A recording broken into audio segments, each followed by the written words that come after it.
حضرت محمد صلی اللہ علیہ وسلم کے نام کو گالی دی تھی، اس وجہ سے بچوں نے حملہ کر دیا۔ امیر المومنین حضرت عمر رضی اللہ تعالیٰ عنہ نے جب بچوں کا یہ کردار سنا، لفظ موجود ہیں جو پاس بیٹھے ہوئے لوگ تھے، وہ کہتے واللہ ما فرح عمر بفتح ولا غنیمہ کا فرحت ہی کہ قتل الغلمان الاسقف۔ ساری زندگی میں بڑی سے بڑی فتح پر بھی حضرت عمر کو اتنی خوشی نہیں ہوئی جتنی ان بچوں کے اس پادری کو قتل کرنے پر خوشی ہوئی ہے۔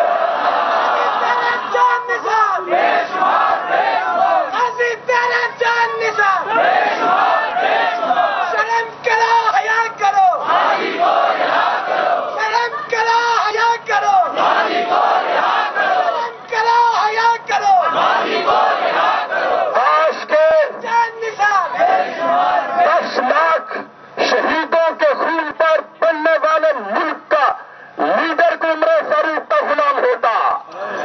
ادھر حضرت عمر فاروق رضی اللہ تعالی عنہ نے جب یہ بات سنی تو یہ نہیں کہا کہ خلاف قانون مارا گیا، جنہوں نے مارا ان کو جیل میں ڈالا جائے۔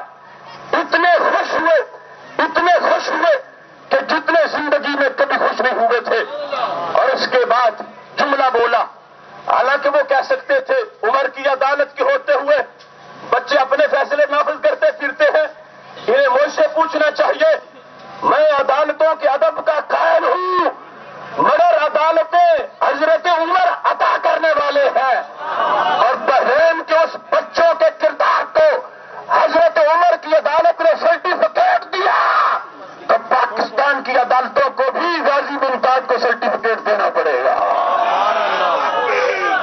اس وقت یہ بات سامنے آتی ہے، حضرت عمر کا ایک نعرہ ہے جو آپ سب نے مل کے میرے ساتھ لگانا ہے۔ جب مجمع عام میں حضرت عمر نے عیسائیوں کو جواب دیا تو زبان پر لفظ کیا تھے؟ پہلے وہ لفظ تھے جو پاس بیٹھے تھے ان کے کہ عمر کا چہرہ کتنا کھل گیا، پھر حضرت عمر کا جذبہ کہ جب چھوٹے چھوٹے بچوں نے گستاخ کو قتل کر دیا ماورائے عدالت، جو کہ حقیقی اس کی عدالت میں مارا گیا، تو حضرت عمر نے کیا کہا؟ فرمانے لگے الآن عزوجل الاسلام، جس کا معنی ہے آج اسلام غالب آ گیا، آج اسلام غالب آ گیا۔ الآن عزوجل الاسلام، آج اسلام غالب آ گیا۔ میں ممتاز قادری کے گھر کے باہر کھڑے ہو کر حضرت عمر کا وہ نعرہ لگا رہا ہوں۔ میں کہوں گا الآن، تم کہو گے عزوجل الاسلام، الآن، الآن، الآن، الآن،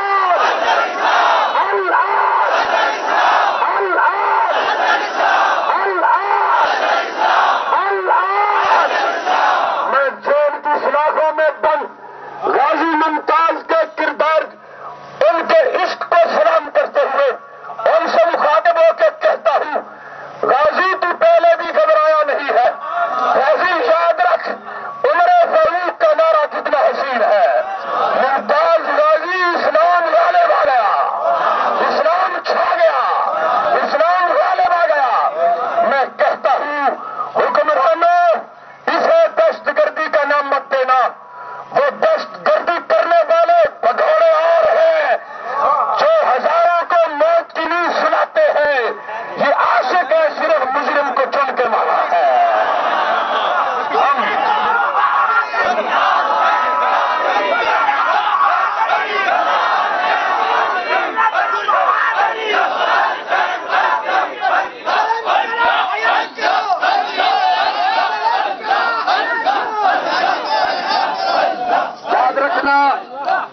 یاد رکھنا، زندگی اس کے نبی کی امانت ہے۔ رب کعبہ کی قسم، سرکار کے نام پر میرے امام نے کہا تھا کروں تیرے نام پہ جہاں فدا، نہ بس ایک جہاں دو جہاں فدا، دو جہاں سے بھی نہیں جی برا، کروں کیا کروڑوں جہاں نہیں۔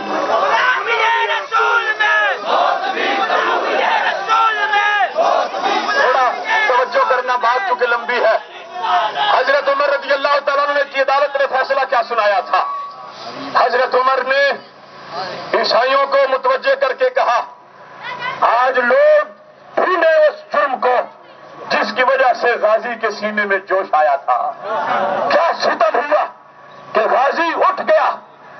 حضرت عمر کہنے لگے پادریوں کو گناہ نہیں کیا ہمارے بچوں نے. کیوں؟ فرمایا انا اطفالا صغارا شوتما نبیہم، چھوٹے بچوں کے نبی کو گالی دی گئی تھی. حضرت عمر جب بھی بولے تو کہا میرے نبی، اب کہا ان چھوٹے شیروں کے نبی. ان اطفالا صغارا، جب بچے چھوٹے تھے کام بڑا کر گئے. شوتما نبیہم، اب مجھ سے قصاص کے دعوے کرنے والوں کس منہ سے مانتے ہو مجھ سے قصاص؟ جرم دیکھو اپنے پادری کا، اس نے کوئی چھوٹا جرم کیا تھا؟ اس نے ہمارے نبی علیہ السلام کو، ان بچوں کے نبی کو جو کہ گالی دی گئی تھی تو ان کے جذبات تو بھڑکنے تھے، لہذا وہ مجبور تھے اس کے ہاتھوں انہوں نے اس گیند سے گول کر دیا.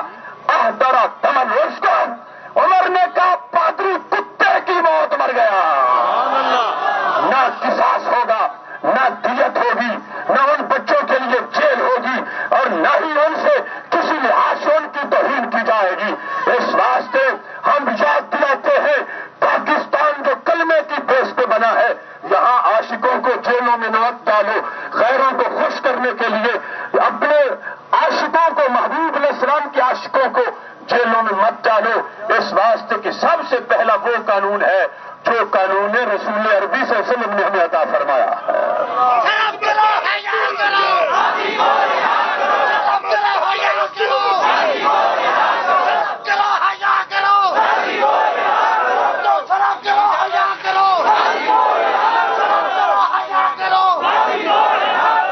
محتشم سامعین حضرات، میں حکمرانوں کی بہتری کے لیے ہر جگہ یہ آواز دے رہا ہوں، یہ اصل مرض کا علاج کیے بغیر آگے چیر پھاڑ کرتے پھر رہے ہیں.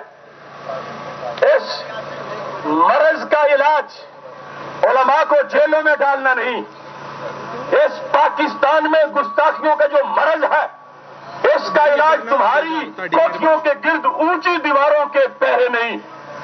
اس کا علاج یہ جو مسئلہ چل نکلا ہے تمہاری سیکورٹی کی کلیئرنس نہیں کہ داڑھی والوں کو باہر نکالو.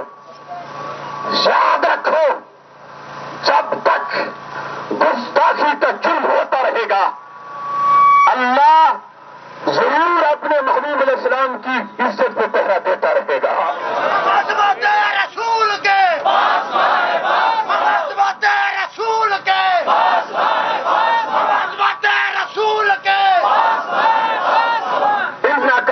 المستہزئین، رب کا وعدہ ہے محبوب جو تمہارا مذاق اڑائے گا چمڑی اس کی میں اتاروں گا.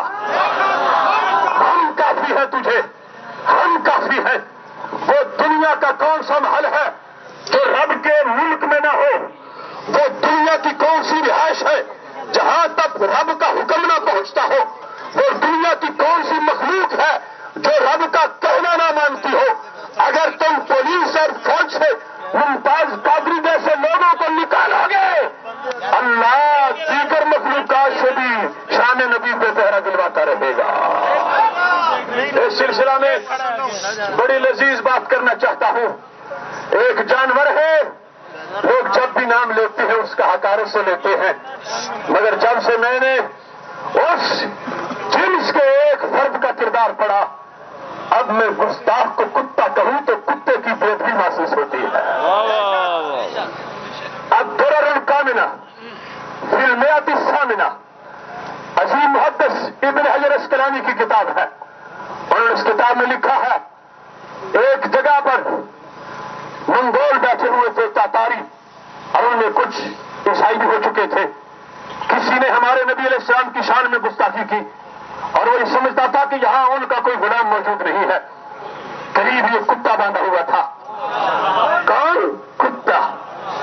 کتا جنس کا کتا، وصف کا کتا نہیں تھا. کتا تھا مگر کتا نہیں تھا. قریب باندھا تھا. جب بے غیرت پادری السلام کی شان میں گستاخی کی. کتے نے جمپ لیا, رسا ٹوٹ گیا اور پنجا پادری کے منہ پہ مارا, چہرہ زخمی ہوا. لوگوں نے کتے کو پکڑا, باندھا. پڑھنے کا سلیقہ ہو تو پڑھ لیتے ہیں کچھ لوگ, پانی پہ لکھی ہوئی تحریر ہوا کی. کسی نے کہا تو نے گستاخی کی تھی, خوبا ماہے جانا سید المرسلین حضرت محمد مصطفیٰ صلی اللہ علیہ وسلم کی. اگرچہ وہ شخص کلمہ گو نہیں تھا, تو نے چونکہ گستاخی کی ان کی, لہذا کتے کو بھی غیرت آ گئی ہے, کتے کو بھی غیرت آ گئی ہے اور اس نے تجھ پہ حملہ کر دیا ہے. تو بڑا چالاک تھا, کہنے لگے نہیں کتے کو کیا پتا کہ میں نے کیا کہا, بس یہ کتا حساس بڑا ہے, انگلی کرے تو ٹوٹ کے آتا ہے, تو میں بات کرتے کرتے انگلی کر بیٹھا ہوں, اس واسطے یہ مجھ پہ چپٹ پڑا ہے. لہذا اس نے جعلی دلیل دے کے اپنے آپ کو بچانا چاہا. پھر بیٹھ گئے, باتیں شروع ہو گئی. اب پھر اس نے توہین کی. کتے نے نشانہ پکا کر لیا.